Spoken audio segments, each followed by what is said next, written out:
reason why I'm a prepper is not because somebody got me into prepping or whatnot. I was kind of born into preparedness, you might say. I lived through a couple of natural disasters that turned into pretty much SHTF scenarios, what we would now call SHTF scenarios, for a little over a year. So I know what it is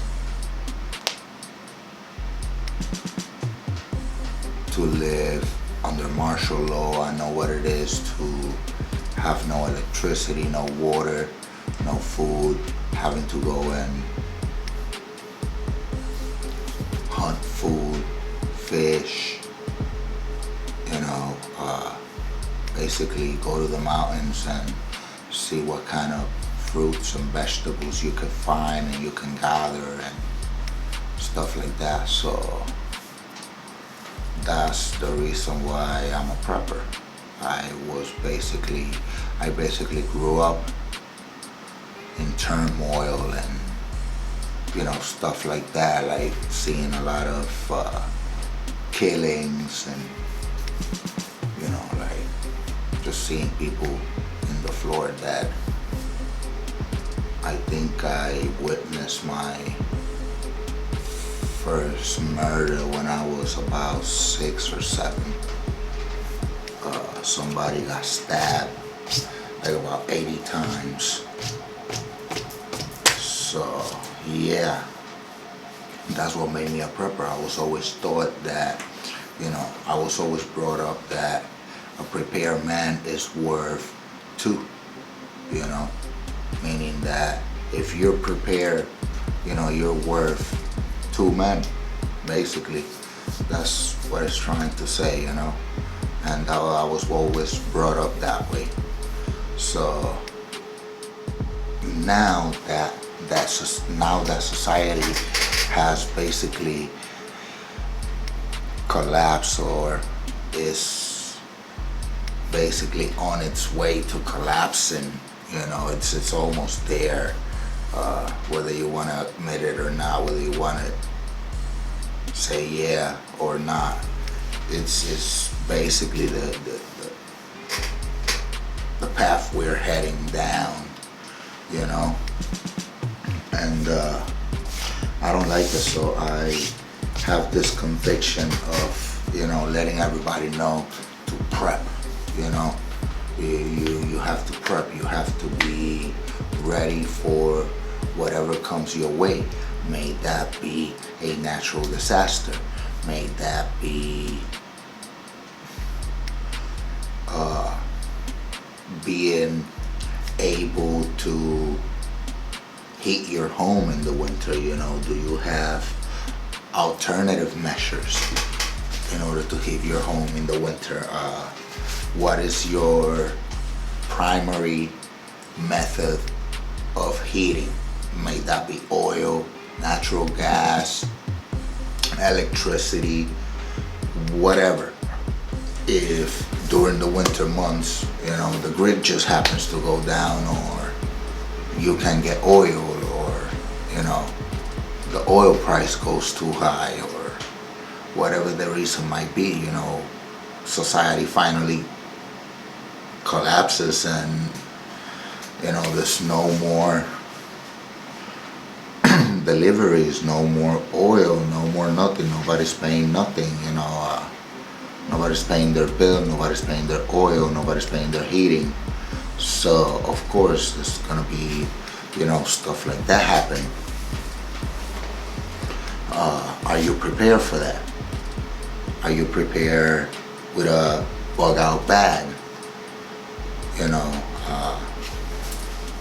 Everybody talks about the idea of a bug out bag as if, and I tell you this because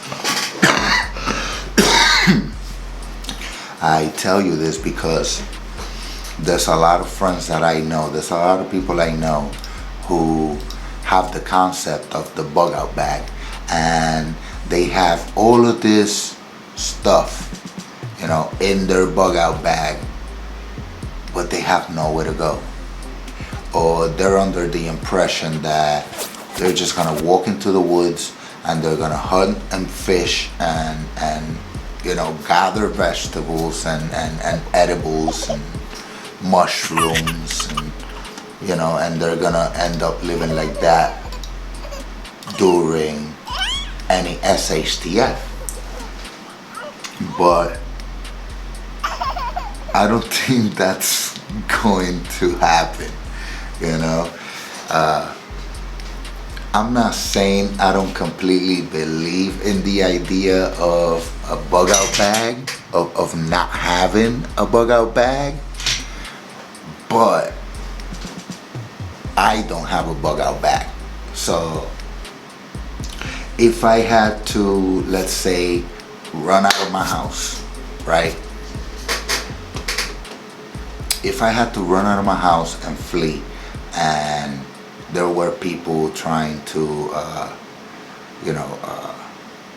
home invade my house or whatnot, put it like that. So there's no bag. I don't have a bag, a bug out bag. I have plenty of bags. I have my camping bag. I have my get home bag, which is kind of like my EDC, it's part of my EDC is my primary backup, you might say, my primary go-to in case of an emergency if I'm in the road. So that's my get home bag. In that bag I have all the essentials I need in order to get home and get to my family, get to my loved ones, and protect them and be safe with them. It's a means of getting where I need to be at, of getting to where I need to go from where I'm at. That's the difference between a bug out bag and a get home bag. My get home bag goes out with me every single day. It's with me, close to me most of the time. I'm not gonna say 24/7, but if I'm in the mall, the bag is in the trunk. The bag is in the parking lot in the trunk. If I'm home, the bag is in the garage, ready to go. If I'm at work, the bag is in the truck with me. And that's what I take to work every day, and that's where I get my water from and such, all of that stuff, right? So now, if I were to put out a bag and say this is my bug out bag, it's not going to really be a bug out bag. It's more gonna be an inch bag. It's gonna be kind of like I'm never coming home bag. Inch. I'm never coming home bag. And that will be kind of my setup for that type for whatever type of scenario might come my way.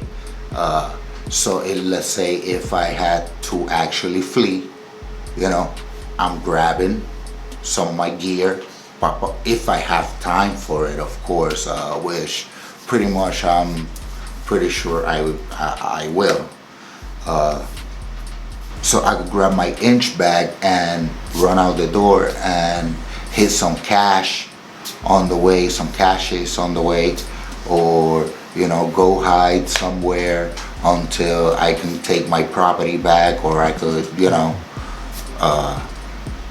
come up with some sort of plan to gain back my property, gain back what's mine, and that's a very, very kind of, I see that as a pretty much worst case scenario. So if I were to prepare for some type of scenario that will go on that route, I would probably prepare for the worst case scenario in that situation. That being said, if you're prepared for the worst, then you're ready for anything in between, right? Well, you get to a point when you realize as a prepper, you get to a point that you're not gonna be able to prepare for every single thing. And let's be realistic, we're not going to survive every single thing either. So I mean, like, an earthquake could come right now and shake this whole house down, and I'm in the bottom floor, so I'm fucked, So all my preps gone. Well, my family will have them, and that's a great thing, but what are they gonna do with that gear? Do they know how to use the gear? Are they really going to use it, or are they just going to look at it as, this was this guy's just crazy stuff, and let's just throw it away, And then 2 years down the line, 5 years down the line, guess what? That's HTF. Holy shit, where's all the gear? Now you don't got shit. Now you're fucked. So,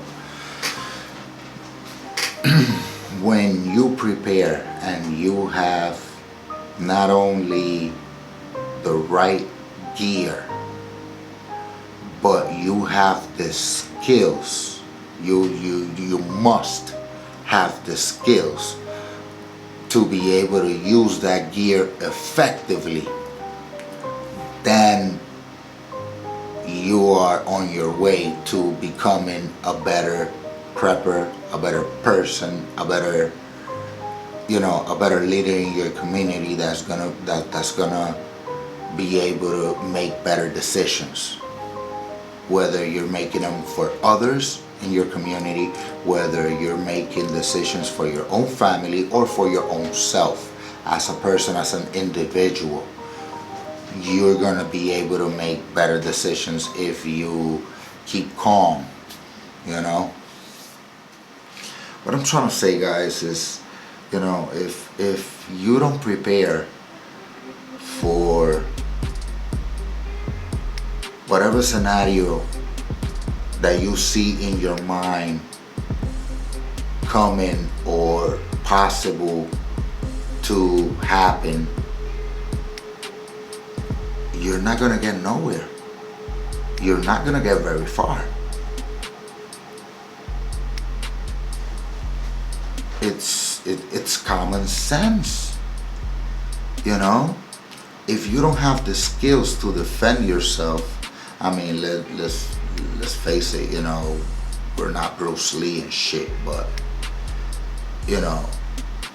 if you don't have the skills to at least defend yourself, especially in this city where you can't even carry a folded knife, you're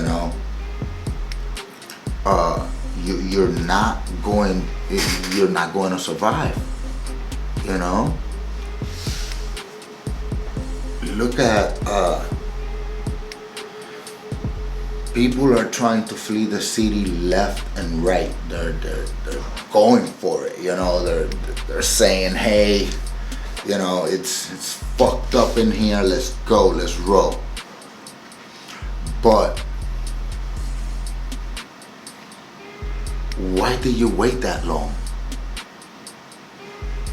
I understand that not everybody could make the same move overnight. But I was in that same boat. I used to live in the city. I kind of grew up, I moved here when I was 14 or something like that. But I moved straight into the Bronx. So I moved to the Bronx, and that's where I finished growing up and spent my teenagers years, my high school years, and that's where I've been living until a few years ago, Now, I consider myself blessed because I was able to make that move at the right time, which I didn't want to make. I actually wanted to make the move somewhere out of state to a different state. But nonetheless, I made the move and I came up to the country from the city. Lucky me. Thank God. Lucky me. Having a new property has taken a lot of what I would have invested in prepping away. So for the past few years that I moved up here, my preps has sort of been on hold. Not that I don't have preps, but I could have had a lot more preps, or I could have been way better prepared for this event if I would have never moved. Now, if I would have never moved, I would have still been living in the city, where my preps would have probably been in a storage, sort of like a weekend warrior look-alike storage unit, where I go over there on Friday and then head up to the woods and come back on Sunday and go back to work on Monday, So that's the kind of life that I lived for a long time, I used to just get out to the woods on the weekends, only in the summer. Never was able to hunt, or did a little fishing, not very much, the fishing down there in the Bronx is, it sucks. The city sucks, and I understand that the only thing keeping millions and millions of people in the city is their jobs, their well-paid jobs. But think of it this way. I'm gonna just put myself out there, and this is a little bit of experience, a little bit of my opinion, a little bit of my ideas, right? So take it with a grain of salt. When I came up here, I started coming home with more money on my paycheck. Why? Because now I'm not a resident of the city, so now I don't pay city taxes. I only pay state and federal tax. I don't pay local tax. That's one. Second, my insurance bill went down literally hundreds of dollars every month. I used to pay $471 for insurance, for car insurance in the city. So down in the city, I used to pay that much every month on car insurance. Now here, I pay about full cover, about $60, somewhere around there. Some of my cars are actually $41. So anyway, that's how many hundreds of dollars already that I'm saving every month on just car insurance. On just car insurance. What I pay for my whole house, for my whole property every month on mortgage and stuff like that, right? On just mortgage. Comes out to what anybody pays in the city for a Matchbox 2-bedroom apartment. The prices in the city, actually I could say that in some cases, not in every case, but in some cases I pay less There are apartments in the city, 2-bedroom apartments, that will cost you almost, if not more than $3,000 a month. And this is not Manhattan. This is not Manhattan. In Manhattan, we're talking way over that, way upwards from that. We're talking in the regular boroughs, in the Bronx, in Queens, in Brooklyn, Staten Island. You go try finding a 2-bedroom apartment, especially now that coronavirus has hit so hard. Well, we will have to double check that, because a lot of people has fled the city, so maybe that will bring the prices down. But the prices pre-pandemic for a 2-bedroom apartment, probably about 1,000 square feet at most, no balcony, no type of anything like that, around $3,000 a month plus bills. Now, with $3,000, I could pay my mortgage, I could pay my bills, including my car insurance, and still have money left over. So why not force yourself a little bit, or cut some corners here and there, in order to be able to make the move, so you could have more money in your pocket ultimately. So you could have ultimately your own land, where you could say, hey, I want to plant a garden here. Let's have some raised beds. You go to Home Depot, you get some 2x6s, some 2x4s, whatever the fuck you want to get. You put them on a box, you lay them on the ground, you put some mulch, you put some dirt, you got yourself a planter, you know? Just make sure you get water every day. Nobody told you, nobody can stop you from that. Now you're on your way to becoming self-reliant, you know? When I bought it, I made sure I have my own septic. I make sure I have my own well, so I don't require water from the city, nor do I want it. I don't require the city sewer. So if the city sewer gets clogged, or whatever the fuck may happen with the sewer, goes over, is very, very far away from me, and guess what? Sorry guys, but I don't give a fuck. Simple as that. You know why? Because I got my own septic. So now I'm in plans of putting a pump in the septic, so I could pump my own septic out. I don't even have to call the sewer guys. So I could pump it out. All they gotta do is hook up the hose, and they could take their shit. They could take my shit to wherever they dump their shit, which is my shit combined with everybody else's shit. Anyway, so all these things I made sure I had, you know. The only thing I'm missing right now is some solar panels or whatnot, you know. Some extra solar panels, actually. Think of the situation how it is. I want you to analyze really